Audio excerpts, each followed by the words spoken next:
When you are dealing with pathological narcissists, you are dealing with people addicts. Narcissists are addicted to people. And where you see one addiction, you most likely will see others. So they may also be addicted to drugs, alcohol, meth, opioids, and so on. It could be gambling, it could be porn addiction, it could be hoarding, shopping addictions, and so on. So it is important that you understand that the person that you really are dealing with is a lost soul. They are a dark soul. And they are essentially in a comatose-like state. So similar to a coma, they are unconscious. So they are there, but they're not really there. On a consciousness level, understand that pathological narcissists exist between shame and pride. This is what we call the first, second, and third dimension. And you'll hear me refer to this as them being stuck in the third dimension because they do not have access to higher level awareness. They do not have access to the fourth dimension or higher. They do not have access to positive emotions such as courage, love, peace, joy, empathy, and so on because they simply did not develop to that level. Similar to unripened fruits. And unripened fruits come from plants where that plant did not get enough nourishment. And this nourishment normally comes in the form of sunlight, water, and nutrients in the soil that the plant needs to grow fully ripened fruits. So that plant didn't get enough of what it needed, so it developed a fruit. But the fruit developed underdeveloped. It developed unripened. And you cannot put unripened fruits back on the tree, folks, because it is already fully grown. And that unripened fruits, people, is missing something. And it's very similar to those horrible grainy apples that you find in the supermarket because when you bite into them, something is just off. Something is missing. And this is the same for pathological narcissists. These individuals got to adulthood, but they are missing elements.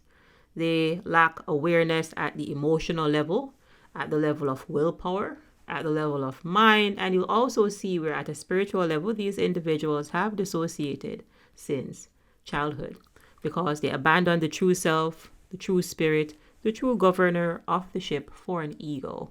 And an ego is a false self. The ego is the mask. The mask is what they use to deceive you. But when you really look behind the veil, you really know that you cannot know a pathological narcissist because they also do not know themselves. They abandon their true selves in childhood for a false self. They believe that they are the ego. They believe that they are the mask. They believe that they are the figment of their imagination. So again, at a consciousness level, understand that pathological narcissists are at a low level state of awareness. And there are many names for this type of unconsciousness. You could call it victim abuser consciousness, the third dimension, the lower ego, the lower self, etc. That is as far as they developed too. So it is very important that you remember that pathological narcissists are shame-based people. And the shame that we're talking about here is pathologically low self-esteem. Self-esteem so low that they will probably have to look up to see it. Again, it is little to non-existent. And because they have such low self-esteem, then they have to get other esteem. They have to get this esteem from other people. And this is why they need other people to boost their ego. This is why they need narcissistic supply, because you need to boost their ego. And you have to boost their ego because they essentially believe that they are the ego. They disconnected from their true selves, their true spirits in childhood. So they do not have the ability to esteem themselves. And this is why they need narcissistic supply. And narcissistic supply is the attention, admiration, validation, and reflection that they get from other people. And this is why they are a people addict or an energy vampire. And this is why they must drain you, folks. The ego has the insatiable desire of needing attention because the ego cannot satiate itself. The ego is not designed to be a true self. The ego is a false self. So you're dealing with someone that does not have the ability to self-reflect. And this is why they are not growing.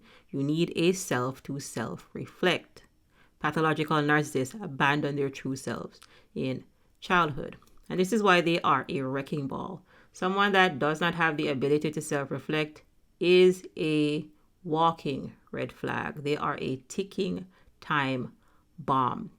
And because they're based in shame and they cannot move past your pride, and the pride here is dysfunctional pride, it is maladaptive pride. This is not taking pride in your work like confidence. This is grandiosity. It is their false sense of superiority. So they believe that they are perfect, and perfect people do not need to change. And pride cometh before the fall, so they fall right back down to shame. That is the pathology. That is the pattern, dysfunctional, disordered behavior. So oftentimes people ask, can the narcissist get help? Pathological narcissists do not want your help. They want your subservience. Again, they believe that they are perfect. Perfect people do not need to change. Hence, they will want you to adjust yourself to the abuse. They want you to adjust yourself to the deception. They want to go out and cheat and for you to shut up and accept it because you are beneath them. And that is the level of consciousness that you will get from people that are stuck in the third dimension. People that are stuck in victim abuser consciousness. In victim abuser consciousness, they are only victims and abusers. There is no love in the third dimension. There is no empathy in the third dimension. There is no kindness in the third dimension. There is no camaraderie in the third dimension. There is no collaboration in the third dimension. What you'll find in the third dimension is suffering.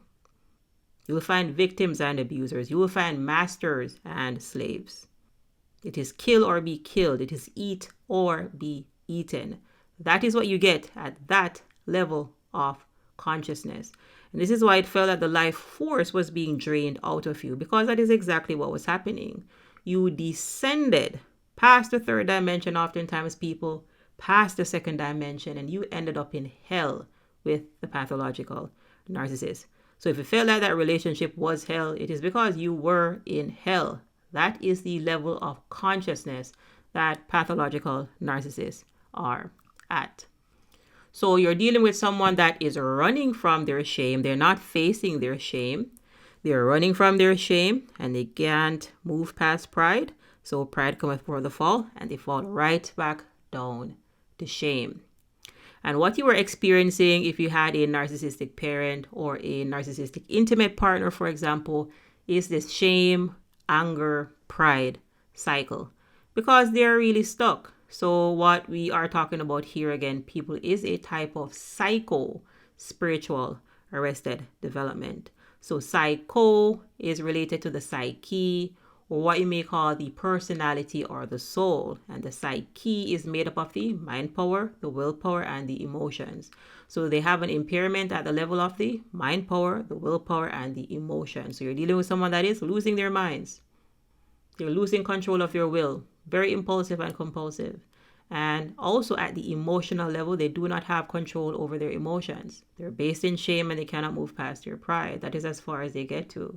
And at the spirit level, folks, these individuals dissociated from their true selves in childhood. They abandoned themselves in childhood. So they really are stuck. This is a severe type of arrested development, and this is why it is regressive, because they keep doing the same thing over and over and over again, expecting different results. So if you're looking for love from a pathological narcissist, understand that it simply does not exist because they cannot reach that level of consciousness. There are 8 billion people on planet Earth, and understand that we all do not exist at the same level of consciousness. You could be standing right beside someone and they're stuck in the third dimension when you have access to the fourth dimension, the fifth dimension, etc. So physically, you could look the same, but again, behind the veil, the non-physical development is different. The mind development is different. The emotional awareness is different. One person is emotionally immature, the other person is emotionally mature, and so on. Somebody has developed their will, so they're very disciplined, and the other person is very impulsive and compulsive because they have not been working on their will. So understand that you cannot get love from a narcissist. What you probably will get instead is a love bomb. And love bombing is one of the many emotional abuse tactics that pathological narcissists use to overwhelm their victims so that they drop their guard so that they can abuse them. And why would a pathological narcissist do this? Well, they exist in victim abuser consciousness. That is what people do in victim abuser consciousness. So know that if you squeeze an orange, you get orange juice. If you squeeze a grape, you get grape juice. And if you squeeze a pathological narcissist, what you're going to get is various types of neglect, abuse, drama, chaos, lies, connivery, and derision. Because that is what they have to give. What is inside will eventually come outside. And what pathological narcissists are filled with on the internal is darkness. And this darkness will eventually come on the outside and manifest itself as neglect and abuse. And that, in a nutshell, folks, is what you need to know about pathological narcissists. The narcopaths, the narcissistic sociopath, the sociopathic narcissist, toxic, abusive individuals. This is how they operate. So it is important that you learn how to discern spirit. You don't discern body. Body is on the outside. Look behind the veil. Discern the spirit. So physically that person is laughing. They're smiling with you. But behind the veil, is that a true smile? Is it a benevolent spirit or is it a malevolent spirit? Has that person been working on their mind? Have they been working on their emotional maturity? Are they into personal development? Can you hold that person accountable? Do they genuinely apologize and change their behavior over time? That is how you know that you are discerning spirit. Discern the spirit of the individual, folks, because we are spiritual beings having a human experience. Wise words by Pierre de Chardin. We are spirit, prana, chi, life force, source energy, governed in a physical body with access to tools, namely our mind power, our willpower, and our emotions. Body is what you're seeing on the outside, but again, at our core, we are not physical. We are spiritual beings at our core, and this is why you must discern the spirit of the individual, because spirit is what you're interacting with behind the physical veil. So you could see someone and they are attractive. Again, body looks good. Maybe their face card doesn't decline. However, there are people that have pretty looks and a bad character because, again, behind the veil, they have not been working on their mind. They have not been working on their character. They have not been working on their emotional maturity. They have not been developing their will. They have not been spiritually growing. They are not headed to enlightenment, folks. So learn how to discern spirit. And that really is the quick message for today, kind folks. Thank you for your continued support. Ensure that you are liking these videos. Ensure that you are subscribed for more empowering content. If you have any questions or feedback, go ahead and leave that in the comment section. Sheikah is the name. Thank you for your support, and I'll see you in the next video.